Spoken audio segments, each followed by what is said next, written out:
It's Tuesday, September 5th. I'm Matt Harmon. Welcome to the Yahoo Fantasy Football Show presented by NerdWallet. It's a hell of a day to talk ball, man, because it is officially week one. Joining me to do just that is Andy Behrens in one of his many palatial estates. Andy, what's going on, buddy? Things are good. It's not just week one, but there's good games. Like, this is a good week one. The Thursday night game is potentially awesome. We've got rivalry games all over the place. We got Jets Bills, we got Bears Packers, we got Giants Cowboys. Like, it's fun. This is a good slate. Yeah, we may or may not be taping this at a time where it's not even close to Tuesday, September 5th. I'm just going to rip that curtain back right now so that it makes more sense when I say I actually have not pulled up the week one schedule yet.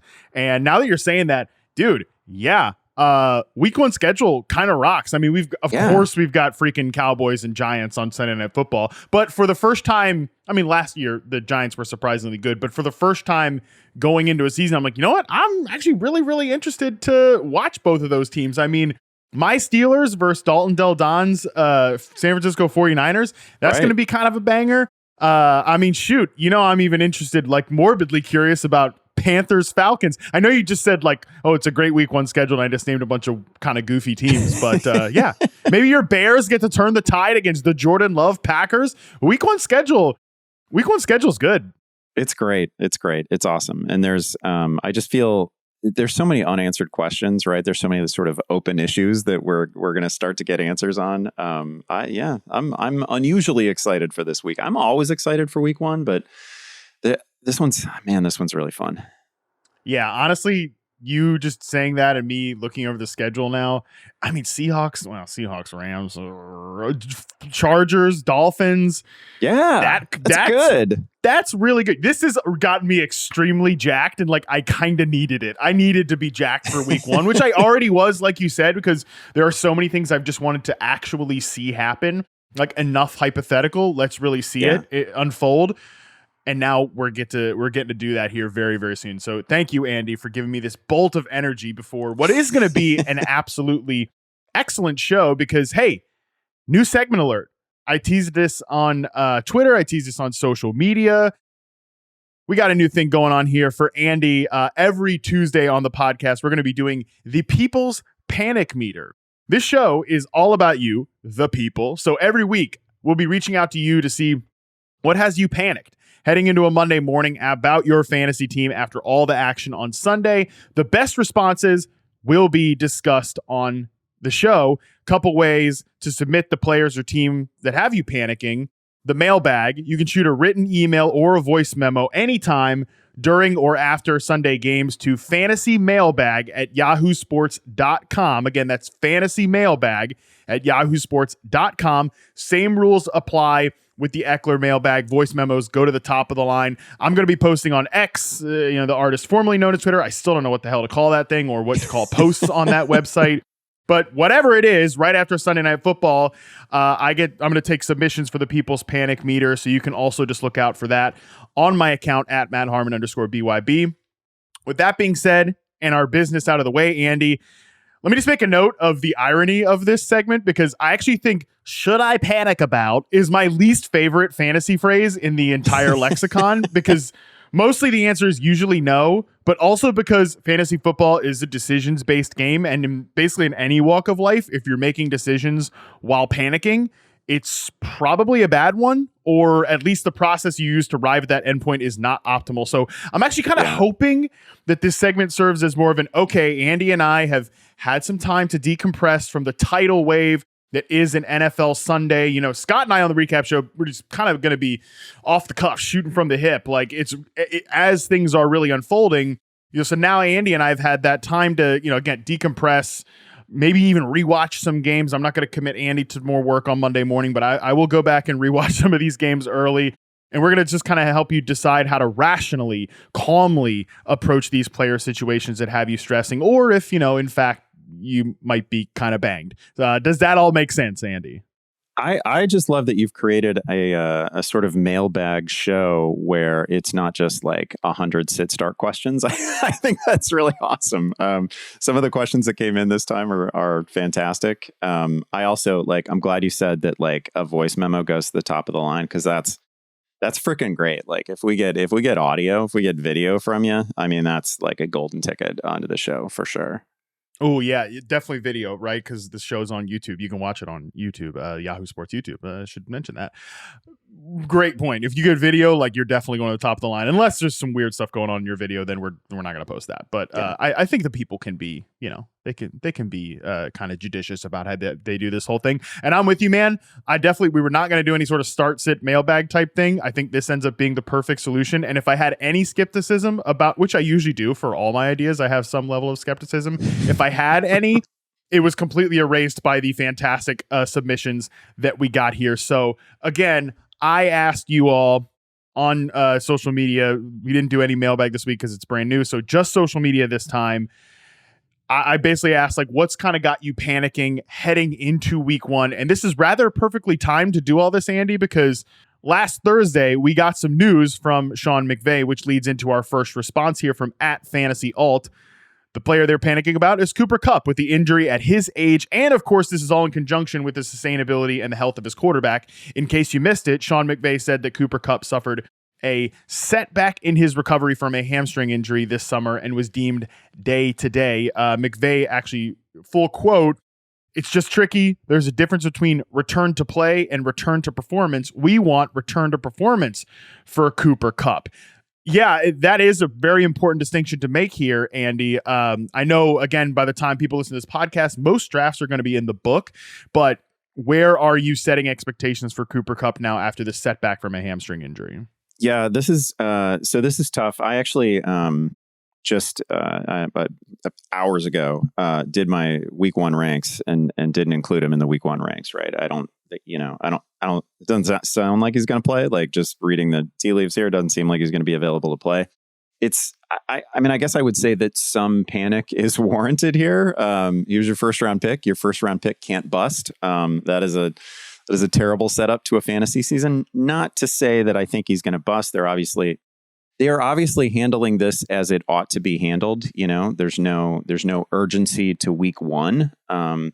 If Cooper Kupp gives us 14 games this year and they are at Cooper Kupp's, previous level, great. He can absolutely still finish as a top 5 fantasy receiver. It seems like that's the way the team is handling it. Will they handle that?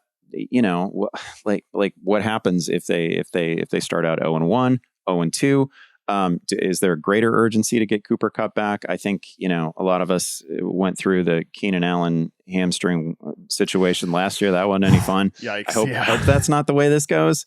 If I can say anything to make this person and to make all of the Kupp, the Kupp people feel a little bit better.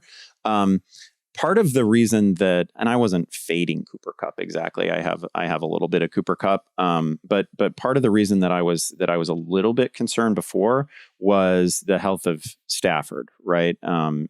Stafford is sort of the, if that goes bad, like something happens to him or he just can't get back to his previous level of performance, like then the whole house of cards tumbles, because there's no fixing that spot in the middle of a season. But with Matt Stafford, actually, like the news has been, you've had to kind of dig to get the news, but the news has been pretty good. Like they, all of the reports about him are that he does kind of look like the old Matt Stafford and the elbow thing is behind him. Now he's still, we're still talking about a relatively immobile, aging quarterback in a somewhat shaky situation. And stuff could happen to him. But it seems like the thing that you could have reasonably been worried about in June is no longer a huge concern. So I can feel a little bit better about that. And now it's just about getting Cooper Kupp back on the field. But I guess my bottom line is that if we just get, not that we're guaranteed 13 or 14 games from Cooper Kupp, but if we get him, he's still a top 5 fantasy receiver. Right. He was helping you a ton the first half of last year before he got injured. I mean, it's one of those situations where, okay, you drafted Cooper Kupp last year. How much can you complain because of the injury? Because it was similar to, I think, Derrick Henry 2 years ago where, he didn't finish the year, but he dragged you the first, 10 weeks of the season. Cooper Kupp wasn't quite that long. I think it was like 9 games or whatever. So it's like, how much can you really complain? But the difference this time would be, McVay said, like, whether this is September 10 or not, week 1, we're just going to continue to monitor and control what we can control. So yeah, that 13 game scenario from you, I've just had Scott's voice ringing in my head all draft season of, I want to win September. Don't go looking for injuries because they're going to find you. So it's just, am I going to have to wait 3-4 weeks for Cooper Kupp? I think that's potentially in the cards. And also, Andy, I would say that, yeah, I'm with you about Matt Stafford, like, not to relitigate, Allen Robinson hype or like the Rams of of 2022. But one thing that got lost in all that is like, yeah, Allen Robinson having an impressive training camp, all that, but he never really caught passes from Matthew Stafford because he was on this crazy pitch count. Like if you actually go back and watch those like training camp highlights, it's like John Wolford, who just got cut by the damn Bucks a couple of weeks ago, is on the other end of those throws. So the fact that Stafford has had a more normal offseason is encouraging. I kind of think Cooper Kupp could still catch like 7 to 8 balls a game from Stetson Bennett or whoever has to take passes for an injured Matthew Stafford. But there is a disaster scenario that, all right, Cooper Kupp takes 3 weeks to get back, and then Stafford's hurt by week 4 or something like that. So it's just the fragility of the entire thing, which, again, I'm not saying that you need to panic over, but of all of the things we are going to talk about here, this is the most panic adjacent I'm going to be about something if you have already drafted Cooper Kupp. Now, just, again, I know most teams have already drafted, but just from an overall rankings perspective, where you'd take him, if people are still listening to this and they have a draft on Tuesday, Wednesday, or Thursday right before week 1, where's the right time to take Cooper Kupp if he is truly going to miss like week 1 and potentially other games? Yeah, this one's tough because, again, we don't know exactly the timeline here. I did bump him down below Diggs. That was easy. Garrett Wilson, that was a little less easy. And I've got him still hovering right next to Devontae Adams, right? Like, so he's probably pushed into the middle of round 2. And even then, like, he'll be going around a bunch of running backs that I really, really like. Like if I'm seeing Tony Pollard's name in the queue and I'm seeing Cooper Kupp's name in the queue, I'm probably taking Tony Pollard. So like wherever I've got him, it's one of those situations where, as just a practical matter in a draft, I bet I go to a different position. I am much more in the Scott camp of especially first round, second round players. You can't miss. And there is, like, the nightmare scenario here is that we get into the Keenan Allen situation from last year, and we're just waiting, and there's a little bit of good. Oh, it's a setback. And then it's October, and then maybe it's late October. Like that is the absolute nightmare, and we can't rule it out. Definitely can't rule it out. I mean, it's definitely frightening. So I'm with you that moving him behind, I had him as my 5th overall player, Cooper Kupp, before this. So I moved him easily behind Tyreek. I moved him easily behind Stephon Diggs. I even moved him behind A.J. Brown at wide receiver. That's kind of where I stopped. So I still have him above CeeDee Lamb slightly. Honestly, I think now that I'm looking at it, I probably would rather just take CeeDee Lamb because I feel so good about him.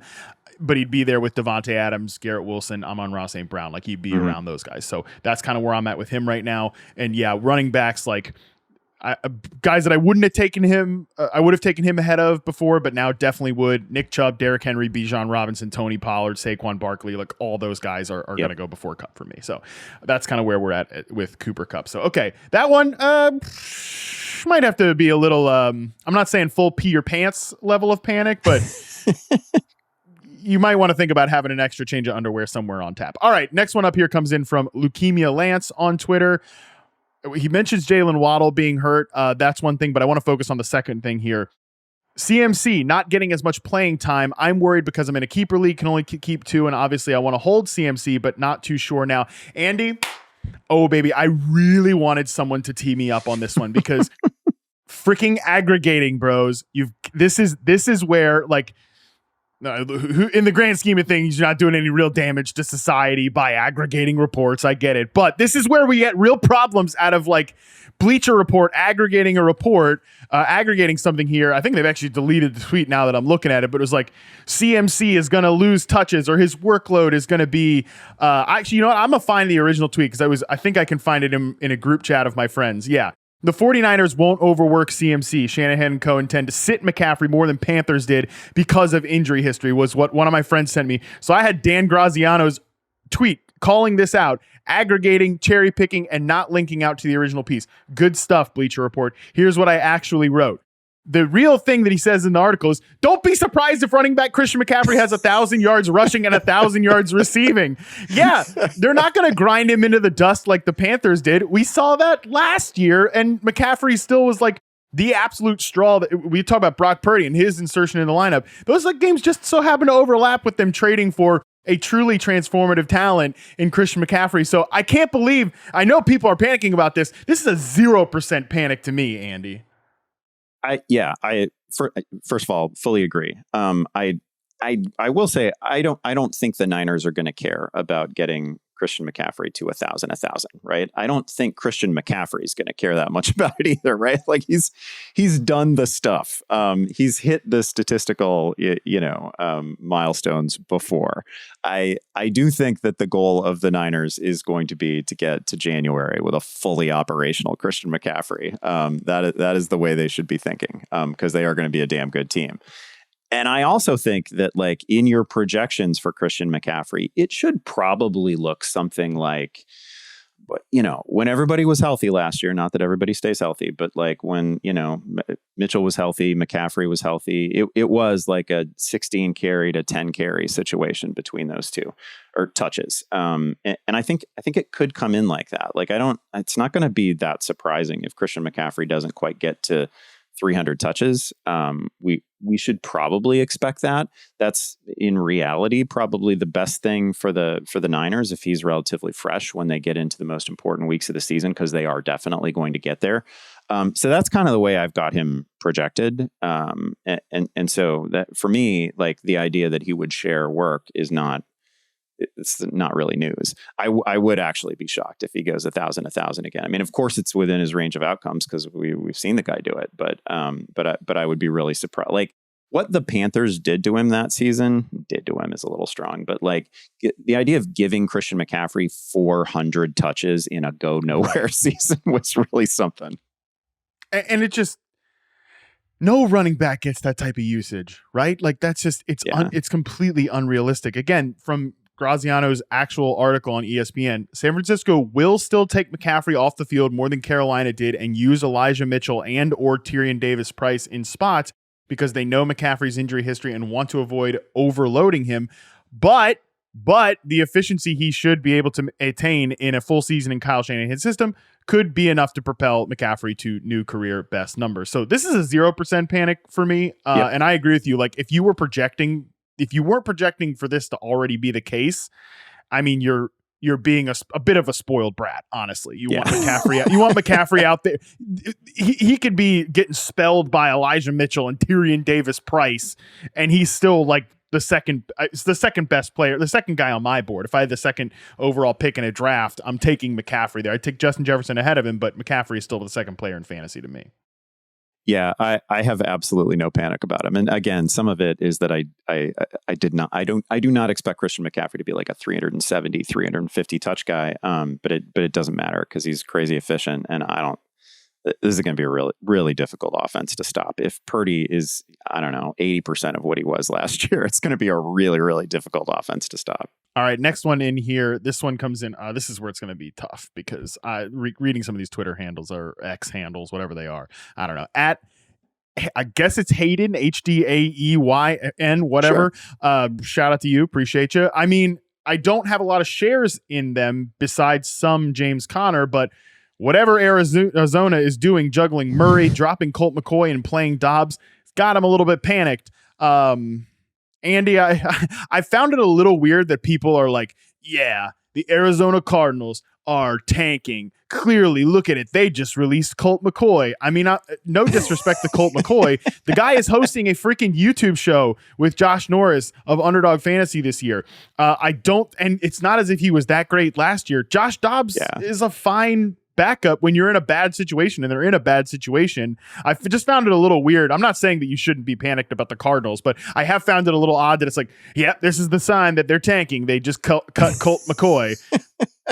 Again, Colt McCoy's had a nice career as a backup quarterback, but come on, give me a break. If Josh Dobbs is starting if Josh Dobbs is starting a lot of game for the Arizona Cardinals, which is probably going to happen here, are you actually like bullish or excited about any Cardinals in fantasy? No, it doesn't help Connor, right? Like if the quarterback is bad on the team, that's not good for the running back. I feel like we have this conversation about somebody every year. Like that's not a good thing. The quarterback has to maintain a certain level of play just so the team can get beyond we don't want to invest in teams that average like 13 or 14 points a game, right? Like that's not good for James Conner. It's not good for anybody. We do need the level of quarterback play to be good enough to support Hollywood Brown, right? Like where he's getting drafted everywhere, not early, but somebody is planning on starting him in week 1. So that is a little bit of a concern, but it would have been a concern with McCoy or Dobbs. It's not like, I don't know that there's a ton of difference between those two. So I'm not panicked beyond the way I already felt about the Cardinals, which was, this is a great situation to stay away from.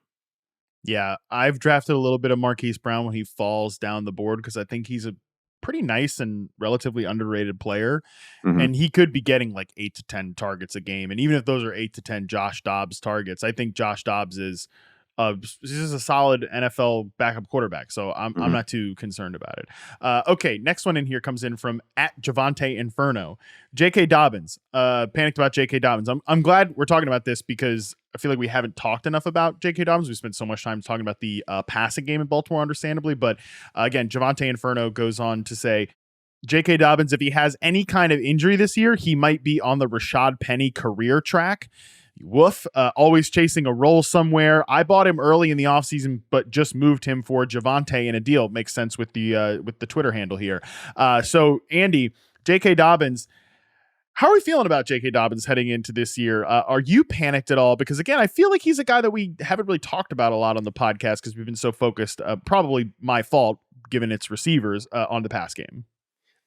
I think the biggest reason to panic, if you choose to panic about J.K. Dobbins, is that he was not all the way back last year, right? Like he lacked at least one gear, maybe 2 gears, coming off a significant injury. And then he's had a somewhat weird training camp and off season, right? So I think there's plenty of reason to be a little bit down on him. This is an offense as well that's obviously in transition, right? It's actually one of the most fun open questions as we enter week 1 is exactly what the Ravens are going to look like, because it's not going to look like the recent seasons, 2019 and beyond. They're tied to an offensive coordinator who has given us some of the most high volume passing games in recent memory, right? So it's kind of exciting. That has not been Dobbins' game. I actually think there's a ton of open questions here and some legitimate reason to panic. I don't have a lot of Dobbins. It is one of those holes in my fantasy portfolio that I worry could really burn me, because I think J.K. Dobbins, like the version of J.K. Dobbins from a few years ago, really special runner, and in a productive offense, that's the kind of guy who could deliver 1,200 rushing yards, 12 touchdowns, 14 touchdowns, something like that. He wasn't that guy last year, and he needs to get back there. So I think there's actually a huge range of outcomes on this guy. I think there is too, almost simply because he's mostly a between the 20s back anyways. Mm-hmm. He's going to get siphoned away at the goal line by Lamar Jackson. I know they keep talking about him catching passes, and he's even said like, we'll see, or you'll see about me catching passes in this offense. He kind of said the same thing about his injury last year. He clapped back at a lot of reporters, and he ended up being wrong about the way his recovery was going to go.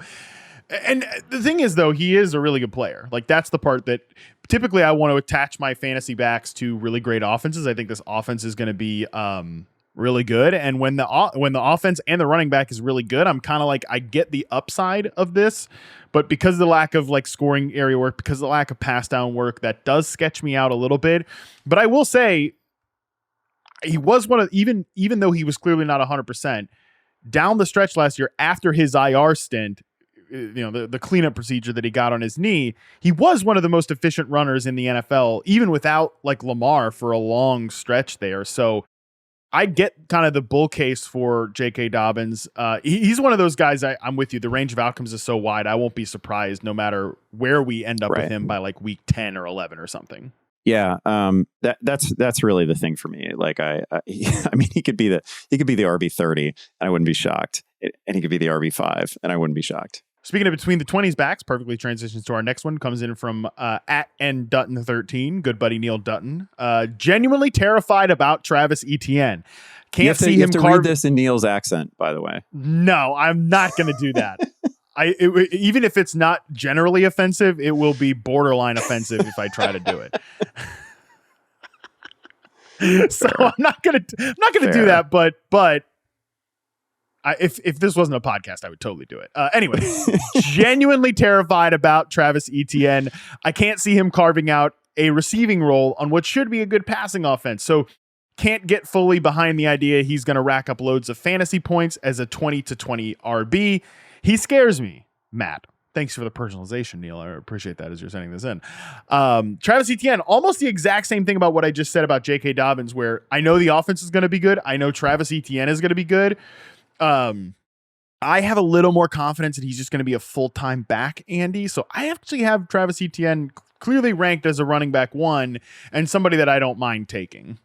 Yeah, I have him ahead of Dobbins. I have far fewer questions about Etienne. There's been a fair amount of hype, and I feel like I've contributed a little bit to the hype about Tank Bigsby. I think he's a good player. But me thinking Bigsby is a good player doesn't mean that Etienne is not firmly established as this team's number 1 running back. I don't think they open the season in some sort of tandem. I don't think that's happening. I think long term, Bigsby can really complement like some of the areas that may have been shortcomings in Etienne's game last year. I think Bigsby can sketch those in. Again, that doesn't mean that I think it's going to be 50-50 or anything close to it. I think this is Etienne's backfield. I think you're going to see Etienne on the field when they get in goal-to-go situations. I don't think he's a perfectly polished, Aaron Jones, Christian McCaffrey level receiver. I think he would admit as much. And he's come pretty close to saying that previously. Famously said he was spooked about catching the ball one time in college. So again, I think, was it you that I said this to at one point in the offseason? I can't remember who was on the show with me, that I think Urban Meyer catfished all of us about Travis Etienne's ability as a receiver because he's a goofball, and he came out and said, I really wanted Kadarius Toney with this pick, but he went earlier, so I just took Travis Etienne as my new Percy Harvin, and people took that and ran with it while ignoring the fact that Travis Etienne's I'm scared about catching the ball, and despite his stats, there was a lot of film watchers that were like, he's not really that good of a receiving running back. He's a really good runner though. I'm not worried, and I also haven't ranked him as like my RB5 or 6 or anything like that. But I've got him pretty solidly in the teens. I've drafted him several times. So like me liking Tank Bigsby just does not mean that I'm out on Etienne. You don't have to. That's the thing about like most NFL teams. You don't have to choose just one guy, right? Like most teams are not trying to lean entirely on one player. So I think he's going to have a little bit of a goal line role. I think long term, like Bigsby will see plenty of touches in short yardage situations. He might be the short yardage back almost right away. But I don't think that means that they're going to take their best runner off the field when they get, inside the 10-yard line. So I'm not super panicky about it. I'm not calling out Neil specifically here, but if you're sitting here and like getting upset about there's another running back with my running back, sorry, but like this is 2023, like you're just gonna have to get over that. Okay, Next one up here comes in from @Evan_J_White. Broncos Russ may be cooked. Receivers are dropping like flies. Head coach is commenting on the Jets. I can see a relapse into last year's terrible start. I understand the Sean Payton effect is real, Andy, but just on paper right now, what is there outside of one receiver who we'll talk about in our bold predictions segment? Like, really, what is there to be excited, like truly excited about with the Denver Broncos? Because even if Russ bounces back, what do we think? He bounces back to like the 15th, 14th best quarterback in the NFL, and the defense is probably good, but just strictly offensively, everything is an open question basically on this offense. Yeah. First of all, I love that tease, but unfortunately, I think we each have a bold prediction about the same player. Oh no. I'm pretty sure we're talking about the same receiver, which is fine. That makes it a little bit less bold, but yeah, I think we both like the same guy there. It means it will go by quicker so we can get out of here. So also means it is 100% wrong. It's definitely not happening if we're both on it. I mean, I've got Russ as my QB like 18 or 19. Yeah. I know there's people that are like, yeah, there's going to be this huge bounce back, but I don't know. I feel like I've seen like a solid, not just last season, but the season before. I kind of feel like peak Russ is behind us, and we are not going to get like 450, 500 rushing yards to sort of boost his fantasy profile. It's not a great receiving core. I don't know how you can argue that it is. And obviously we have to worry about Jerry Jeudy for some unknown period of weeks. This is rough. There are some headwinds here. I don't have high expectations for the quarterback play there. I've got Sam Howell ahead of him. I've got some weird names ahead of him. I'll admit that. But I have not been banging the table for anybody to take Russ. And so I'm not panicked because this is not my problem. Yeah, I'm with you, right? Like, this is really not my problem. So if you are invested in the Denver Broncos in any way, and like, I actually think the Broncos can be a solid team this year, just because again, their defense is good and there's some level of talent. They really invested in the offensive line too. Like, right. the backs are good. They might not be terrible. They could be a 9-win team. Sure.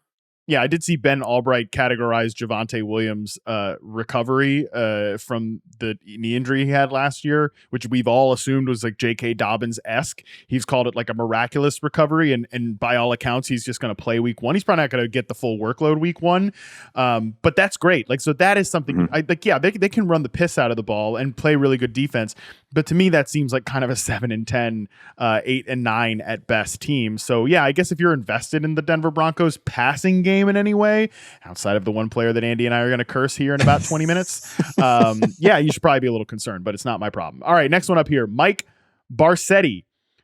This one's great. Tony Pollard and Garrett Wilson, because 99.9% of the fantasy community are claiming huge years for both, and I'm old enough to understand how wrong most people are about sports. So really no analytics to talk about here, Andy, except 99.9% feels kind of conservative to me.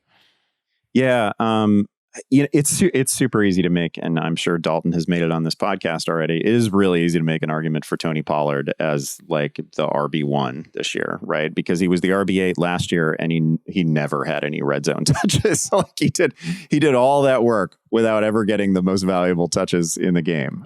So it is really easy to talk yourself into Pollard. It is obviously easy to talk yourself into Garrett Wilson because his talent was screaming last year, right? Like it was completely apparent. We're watching Hard Knocks. Like, there's a good vibe between Rodgers and Wilson. Wilson is clearly the number one on that team. But we are talking about two players who have not done the thing that we are sort of paying for in drafts, right? Like, Tony Pollard hasn't handled 250 touches in a season, 275, 300, whatever. Like, he hasn't handled that workload. We need to see it. Garrett Wilson, like, it sure seems like he's got a 1,400 yard season ahead, 1,300 yards, 100 catches perhaps, but he hasn't done it. And there are guys who are going in the same range in drafts who've just done it. Like, I know A.J. Brown's going to do that if he stays healthy. I know Steph Diggs is going to do that if he stays healthy. They've done it. So it is, like, I get it. I get the concern. We have put these guys, we're paying a little bit of an expectant price for these guys because they have not done the thing that, I can't imagine Tony Pollard not being great if he stays healthy. I can't imagine Garrett Wilson not being great if he stays healthy. But like, we have a bunch of names around them who have already done what we're hoping they can do. That's sort of the thing here. Yeah, if Pollard gets hurt, that's really the only way I see this one failing. Like we got another one from at My Fantasy Life 9 said CeeDee Lamb, talk of them running the ball more has me worried that may limit that he may have limited upside. CeeDee Lamb, don't be worried about that. Okay, this is not going to be some ground. It's not going to be some ground and pound team. One, because you should not believe Mike McCarthy's bullshit about running the ball ever. Ask Packer fans about how many times he'd talk about, oh yeah, we got to run the ball better, and then like by the end of his Packers tenure, he just like literally was not running the ball ever. They're going to throw the ball a ton this offense. And you don't have Tony Pollard as your top running back if you're going to be a ground and pound team, because that's the one concern with Tony Pollard. Like you said, he's never been a ground and pound back, and he's not built like a ground and pound back. So there's really no reason to be panicked about either Garrett Wilson or Tony Pollard, other than, yeah, we're all in like lockstep that these dudes are going to take that next leap. And I mean, how many times have we all been in lockstep and been completely wrong? So I totally understand and validate that part of it, at least. Last one here we'll do before we get to bold predictions. At FF Buddy Guy, the Titans. The line is bad, and their quarterback, running back, wide receiver one combo is probably about 112 years old. I haven't held on to much DeAndre Hopkins, but my Ryan Tannehill and King Henry shares may have not much left in the tank. I actually did the math on this. He was close-ish on age. It's 95, the combined age between Ryan Tannehill, Derrick Henry, and DeAndre Hopkins. I should also just say I'm a little tilted that I'm officially at the point where I am older than 2 out of the 3. Ugh, these guys are so old. I mean, I looked it up today. I was like, damn, Derrick Henry ain't even 30. DeAndre Hopkins is younger than me. And yeah, we're all like, this guy's so old. So that did like jolt me a little bit when looking this up. But regardless, the Titans are certainly hyper fragile, mostly because he mentions the offensive line. Like, that's the thing. I have Derrick Henry now, again, with this Cooper Kupp thing. He's officially like a first round pick to me, which makes me a little uncomfortable.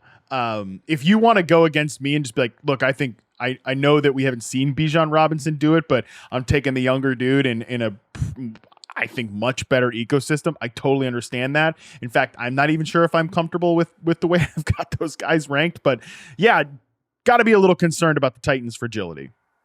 Yeah, I mean, DeAndre Hopkins like has certainly had trouble in recent seasons, like completing a year, right? Like playing the full 16, 17 games. So that's an immediate concern. Tannehill probably caps the offense a little. He's fine. He's totally fine. I find it odd that this person has like shed all of their shares of DeAndre Hopkins, but they're keeping a few Ryan Tannehills just in, okay. I don't really see a path to Ryan Tannehill. I mean, he has finished among the QB1s before. I don't really see a path for him doing it this year. I don't expect him to do it this year.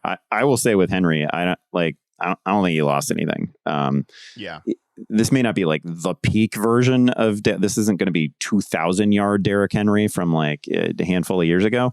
But he's still like 4.5 yards per carry. He's still the most complicated, individual back to bring down in the NFL, right? Like it's like toppling a building. He's still going to be a really big problem. And he's one of those guys, like we talk about it with like Travis Kelce's age. I just don't see the decline. Like I get it. I get that you are worried about their age and their mileage, but like Travis Kelce was awesome in February, like Derrick Henry was awesome late in the season and he made it through the year. So I'm not super panicky there. We kind of know what Derrick Henry is. He caught a few more passes last year than before. So I'm least worried about Derrick Henry. And he is obviously the biggest investment that you can possibly make in that offense. The rest of them, yeah, sure. I mean, there's a reason why DeAndre Hopkins isn't, the wide receiver 10. Nobody expects him to play 17 games. Yeah. And even if he does, it's just such a, like I said, that offensive line is a huge question and could be the thing that topples this house of cards. So that's still something worth monitoring. All right. We're going to take a quick break. After that, Andy and I share our final, biggest, and boldest predictions for the 2023 NFL season. All right, Andy, we're back. We've each compiled our final secret list of the offseason. I know that must bring a small tear to your eye. Our final secret list exercise. I think we've each come. How many bold predictions you come with? I brought 5. I have 4 that are pretty legit, and I have 2 that are just kind of nonsense. Okay, cool. So that way, since it sounds like we're going to overlap on one, one of them, we're clearly going to align. Yeah, we have 10 with your 4 real, 2 nonsense, and my 4 that are not on your list. So, well, I don't know. We may overlap on others. So, because age before beauty, why don't you get us started? Here's one I think you're really going to like. I have some that I think you're not going to like, but here's one that I think you're really going to like. I think that Chris Olave can put himself into the first round of 2024 fantasy drafts. I'm not like it. I don't know where to put that number. Like, does that mean that I think he can finish as like the wide receiver 3, wide receiver 5? I kind of do. This, of course, like the big thing that is missing from, his receiving portfolio last year are just like layups, right? We probably need Chris Olave to just catch some slants and some easy stuff. We need some of those Michael Thomas routes. We need like his reception perception profile. There's barely any slants, barely any flats, right? Like it's. Oh yeah, let me. I was gonna read it off. It's alarming as you mentioned that, because of the games charted for reception perception. Decent website, I've heard. 7.4% of them were slants. 5.2% were flats. I mean, the 7.4 slant stuff is ridiculous, Andy. I'm pulling up right now. That's got to be last among the guys I charted last year, and I would guess that I'm pretty sure it's last by like a country mile.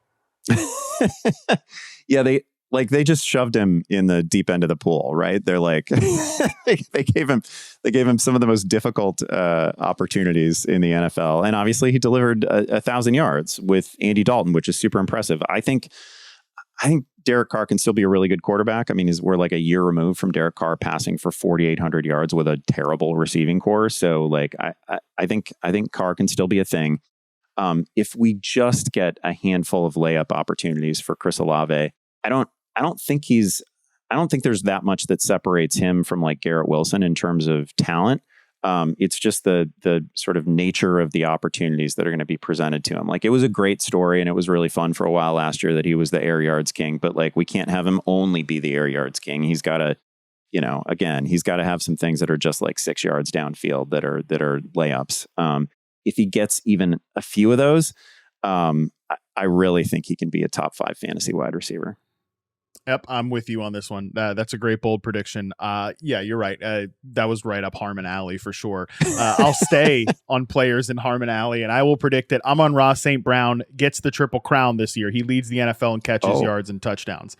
I don't know if I'm saying this just to distance myself from poor Chris Harris. We have him on the podcast, and they put out the Amon-Ra St. Brown video, and just, poor Chris just gets shredded for it. I honestly kind of feel bad, and he's probably never going to come on my podcast again, but he's definitely going to have me on his. They can't go without me. But I don't know if I'm just putting distance from that one, but yeah, I think he gets Triple Crown this year because very good player. Where he wins so perfectly overlaps with Jared Goff. We know that. They have a great connection already. But like Cooper Kupp role, that's still the role that he's in. I think that there's a chance he could just be Bud heavy Cooper Kupp, because current Cooper Kupp might be needing a little extra time in the cooler, to keep the beer analogy going. So I mean, the guy can easily have 100 catches. He had 100 catches last year. I think he could have like 120 plus, and like double-digit touchdowns as well within the range of outcomes this year, because we know he was just ran really unlucky inside the 5-yard line. Mm-hmm. The way he has gotten better, and this is a guy I just like don't want to bet against, period, because he's so maniacal and he's already outkicked his expectations. The way he's gotten better again at beating man coverage in tight spaces, is where I think he could take that leap to be like a 12 to 13 touchdown scorer. I overall think, even though I have concerns about the Lions offense and the other pass catchers, I overall think that this is still going to be a good ecosystem, and he's just going to be at the centerpiece of it. I love this, and it would not have been bold if you'd said if your prediction here only involved receptions, I don't think there's a number that you could say that I would think was particularly bold, right? Like if you'd come out and said that Amon-Ra St. Brown is going to break the single season reception record, that is pretty bold. That's hard to do. But he can absolutely catch 125 balls, right? Like you give him 15, 16 games, he's probably catching 120. Cause you're right. What he does really well and where he wins and the routes that we've generally seen him run, that is exactly what Jared Goff wants to throw. So he's perfectly paired with his quarterback. I probably wouldn't give him the Triple Crown. I probably wouldn't give him touchdowns, if only because I think Justin Jefferson can have an insane scoring year. And he saw all those red zone targets last year and wasn't really notable in terms of being a touchdown scorer. Like, I think he can score like 18, something like that, 20. So that's going to be a little bit difficult for Amon-Ra, but you're also right. He just had some hideous luck at the goal line that fed the Jamal Williams ridiculous season. So I love this. Last year, it probably needs to be sort of a year like last year where Devontae Adams scores 14 touchdowns and Justin Jefferson leads the NFL with 128 catches. He probably needs to be 130 and 15. And the 1,800 yards which is what Jefferson had last year. It's going to be tough. That's why, look, this is the point of bold predictions, is that if these happen, Andy and I are allowed to take victory laps on them. But if they do not happen, you people aren't allowed to get mad at us. Yes. That's the beautiful. That is what a bold prediction is. Andy knows this. I had to educate Austin Eckler about this because he's an active NFL player, not a media mogul. So, and you people out there know the rules. That's the rules for bold predictions. Okay. We get it wrong. No consequences. We get it right. We get to pat ourselves in the back about it. I think Andy and I are probably the least victory lappy dudes on fantasy Twitter, but so regardless. Okay. This should dovetail perfectly into your Sam Laporta bold prediction. Please tell me you have a Sam Laporta bold prediction. I do have one in the back pocket that I could throw out, but I don't think I will. The people have heard enough of my Sam Laporta hype. Like, if you're not buying it now, you're never going to buy it. Plus, I don't consider any prediction about Sam Laporta's output to be particularly bold. Obviously, he's going to be great. I'm going to give you a different Sam. Sam Howell. Oh, boy. Let's go. Top 10 fantasy quarterback and a top 2 quarterback for fantasy in the NFC East. I think this is in play. I mentioned earlier, not that it's a big move to bump him above Russell Wilson. But I'm pretty all in on Sam Howell now, to the point that I have actually rostered him as like a second QB in some 1 QB leagues where I don't even think I should be rostering a second quarterback. I just like him. I like his situation. I like what we've seen in the preseason, like everything that's been said about him. He seized that job. The receivers are fantastic. This is really the thing. The environment could be so good. And a little bit of this is me just like, I'm rooting so hard for Eric Bieniemy. I am rooting so hard for that offense to really click and hit the ground running. And it is a problem that Terry McLaurin has this toe thing. Listen, my bold predictions would have really involved Terry McLaurin had he not been dealing with a toe injury at this point. That's too bad. Dotson's great. So like once we get to a point, maybe this is October, and we've got a fully operational Terry McLaurin and we've got a fully operational Jahan Dotson, and Antonio Gibson is getting at least 50% of the touches out of that backfield, and he's a thing as a receiver. Like, this situation is so ripe. And then we've got the fact that Sam Howell can run the ball.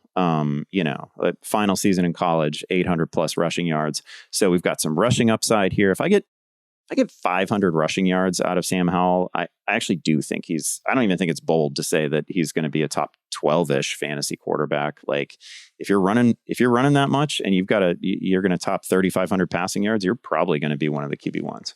Putting him over Daniel Jones and Dak Prescott is like the chef kiss on this bold prediction, because honestly, like, if he hits, it won't be that surprising. Sorry, Colin, cover your ears, but it won't be that surprising that he's like better than Dak in fantasy, just because like the way he's going to run, that would have to be the case. Yeah.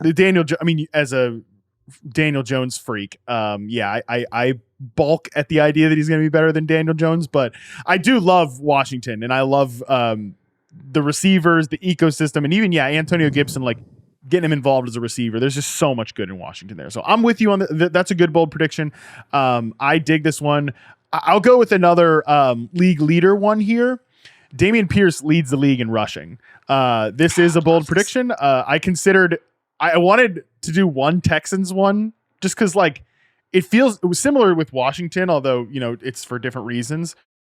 It feels good to just take the Texans seriously again. It feels good to just be like, okay, there are adults running this franchise now. We're not talking about freaking Jack Easterby or like, is Deshaun Watson taking snaps as the practice safety or any of that nonsense? Like CJ Stroud, pro level quarterback, D'Amico Ryans, definitely a certified adult in the room.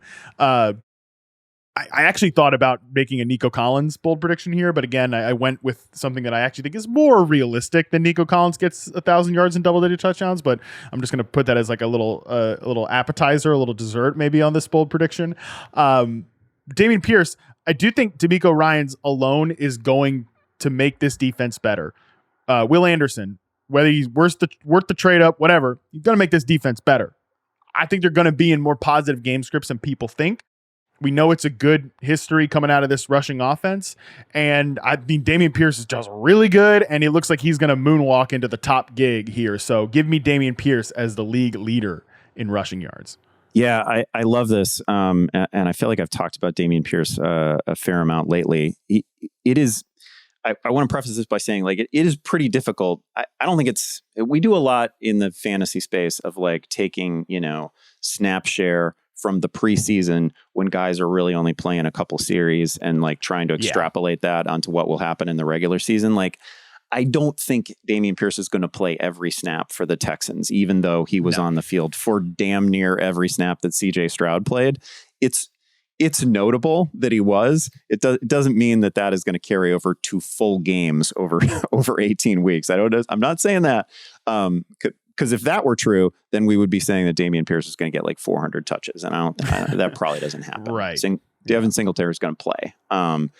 That said, they do seem to have made a pretty full commitment to Dameon Pierce. And like, he was so good last year. And I feel like it was just like maybe an early summer miss in the ranks and in terms of ADP in like some best ball drafts and whatnot. And maybe we were overly concerned about Devin Singletary. I don't know. Like maybe it's just the fact that he missed the final 4 weeks and he was out of sight, out of mind. I don't know. But like he missed those final 4 weeks and the guy still finished like 4th among all running backs in missed tackles. He was awesome. He was absolutely fantastic for an otherwise dreadful team last year. And we shouldn't forget it. He definitely has the kind of talent. Like I have a soft spot for my whole fantasy managing life. I've been drafting guys who have this sort of reckless style where they just end every carry in extreme violence. I could never stop drafting Marion Barber. I loved that guy. I just love him stylistically. So I'm here for this. I need the right answer at the rushing crown to be Nick Chubb probably, but I would certainly, I love this. I love this bold call. Yeah, I mean, Nick Chubb gets second. That'd be perfectly fine for. Well, I don't know. You rank him as like the second overall player, Nick Chubb. So, fair enough. Where did you end up ranking, like final ranking for Dameon Pierce? I had him at running back 12. That might be exactly where I have him. I either have him 12 or 13. I think. 13. Yeah, I had him 13 prior to Jonathan Taylor, and then obviously Taylor, I dropped into the abyss after that whole nonsense. So, all right, give me your next one. Well, I'm going to give you the player that I think we both have a prediction about, and that is that Marvin Mims is the top scoring Broncos receiver in fantasy this season. That's not even really particularly bold. Maybe I should have said that he finishes as like a top 30 fantasy receiver or something like that. I just think there's such a runway for him now. There was a point where we would have had to say, okay, well, watch out for Marvin Mims by the second half of the year or something like that. He could really come on. Now they need him. Now we've got not just the unfortunate situation with Tim Patrick, we've got the Jerry Jeudy injury. Like they're running out of dudes. So Marvin Mims is going to have to see the field. Like that is the first draft pick from this regime in Denver, right? Like this is Sean Payton's first pick. They were really aggressive to go get him. He just sort of like as a prospect, he checks an awful lot of boxes. 4.3 speed, right? Nearly a 40-inch vertical. So like he has the athletic traits. He was a guy who averaged nearly 20 yards per catch in college, 1,000 yards in his junior year. Like this is a this is a really fun player who all of a sudden has an incredible opportunity ahead of him. Like, it's not even that hard. As I said it, it's not even that bold to say that he's going to have a better year than Cortland Sutton, because I'm calling the bold prediction police on you on this one. I railed on the sleeper police, the breakout police. I'm calling the bold prediction police on you. My bold prediction for Marvin Mims was he leads all rookie wide receivers in yards. Oh, that's better. That's better. Okay, that's better. A little bit better, right? It's a little bit better. But it is bold, right? Because we've got 4 guys that were drafted in the first round this year. But if you look at those guys, like, yeah, Jordan Addison is a clear run out to be the second receiver. He's still sharing a field with Justin Jefferson and TJ Hawkinson, who they just signed to like a huge contract. And one of them happens to be one of the best football players on the planet in Justin Jefferson. Quentin Johnston might not get off to the hottest start. Like, they've got 3 receivers that might play over him. Cortland Sutton's like the only one blocking. And like you said, it's Cortland Sutton. Fine average starting X receiver, but it's Cortland Sutton. Yeah. And then you look at Baltimore, a lot of options there ahead of Zay Flowers. Jackson Smith and Jig was injured. They've got freaking Tyler Lockett and DK Metcalf. The runway, as you say, is just so clear for Marvin Mims. And if you look at last year's rookie class, which was a stupidly good rookie class, Garrett Wilson led the way with 1,103 yards. I don't think any of these rookie receivers are getting 1,100 yards this year. I think they'd be hard pressed to get over 1,000. So if you drop down to like the second and fourth place guys from last year's class, it's Drake London at 866 and George Pickens at 801. None of these guys are even as good as Drake London, nor are they walking into as much as Atlanta plays slow and throws the ball, running into quite the target share of a Drake London. So we could nail this prediction here, Andy. And one, you're definitely going to nail your prediction. 2, I could nail my prediction, and he has like George Pickens's season from last year, like 52, 801, and 4, which very different players going to do it very differently. But yeah, I mean, Marvin Mims at this point, along with Nico Collins and Van Jefferson, who I should have talked about when we talked Cooper Kupp, like those are my 3 like upside favorite late round guys from at the end of draft season. Yeah, I'm feeling guilty for not going nearly as bold as you did here, but I am glad that we at least hit on the same player. Yeah, and I mean the fact that we are in consensus about this, the fact that the Denver Broncos receiver seems to be the most snake bitten room in the entire NFL. We certainly did not just screw Marvin Mims on this one. All right, I'll give you one of mine here. One of my last 2. Jake Ferguson finishes as a top 12 tight end this year. If you just look at the history of like what is a breakout tight end, Colin about to lose his mind in the Zoom chat. If you just look at like what is a breakout tight end, it's a non-rookie who is going to moonwalk into opportunity, which Jake Ferguson is, and like has to be an intriguing athlete, which I think Jake Ferguson is. Ferguson's looked good really good in the preseason when he hasn't rested with the starters. I think he looked pretty good last year, athletic guy. And he's pretty decent in the run game too, like as a blocker. So that's going to be kind of important for him staying on the field as an ISO number, like the TE1 on this team. I like Brandon Cooks. I like Michael Gallup. But I think outside of CeeDee Lamb, it's still like up for debate how that target pecking order is going to go. I don't think Jake Ferguson is going to out target both those receivers or anything, but shoot, if he scores like 7 to 8 touchdowns this year, I think he's going to get into the top 12 tight ends. There is just no reason why he can't have the season that Dalton Schultz did. There's no, I don't think Schultz was any sort of like exceptional talent, right? There's no reason he can't do that. He's the only guy at that position on that depth chart that we need to care about right now. We know the way like Dak wore out the position in the red zone. I think I think top 12 might like. It's always easy. We've talked about this before, but it's always easy to make bold predictions at tight end because you don't even have to do that much to be like a top 6 or 8 tight end, right? You score a half dozen touchdowns, you're there. You're absolutely there. So I think that was very much in play for Ferguson. If you wanted to call the bold prediction police on me, I would have been okay with it. But yeah, you said Dalton Schultz. Like all I need to do is look at Jake Ferguson's mock draftable page and see he's 6'4", 250 and like has a great broad jump and a 3 cone and like has, Pat Freiermuth as a comparable player, and like I'm excited about it. So all right, I only have one more left, so you grab whichever ones you want to do to finish out here. I have one more that's legitimate, and Okay. I don't think you're gonna argue with this one either. Deontay Johnson, 10 touchdowns. I think this can happen. Deontay Johnson gets 140 plus targets a year. And yes, last year was a wildly flukish. It was super annoying that he didn't score any touchdowns, but this will just serve as like a final reminder that you need to let that go. And you need to think about the volume that is available here. You need to think about like what an easy separator he is. Everything that we liked about him entering last year, he's not bad at touchdowning. That's just like it's a function of a weird offense and a weird year, and it got a little fluky for him. He had two point conversions. Like he can catch balls in the end zone.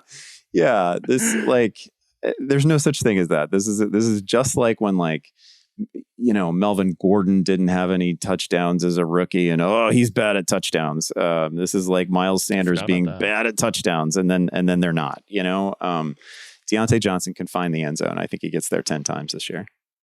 You don't have to argue with me. Yeah, it's crazy he had 2-point conversions last year. 3 in his entire career for Deontay Johnson. This actually does dovetail into my final prediction because Andy, I sat here and all right, I have talked the frickin' Steelers to death this year.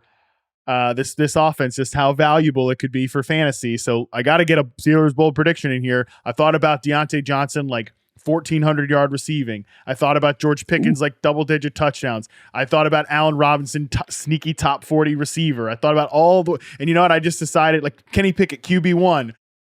I just ended with the Steelers are going to be a top 10 offense this year in any kind of important metric you want. Success rate, EPA per play, DVOA, yards per play. I don't care. Somehow, some way, this is going to be I started top 5 and then I was like, okay, calm down. Even for a bold prediction, you got to relax a little bit. But I went with top 10 offenses here for the Steelers. So that dovetails yours and mine here together.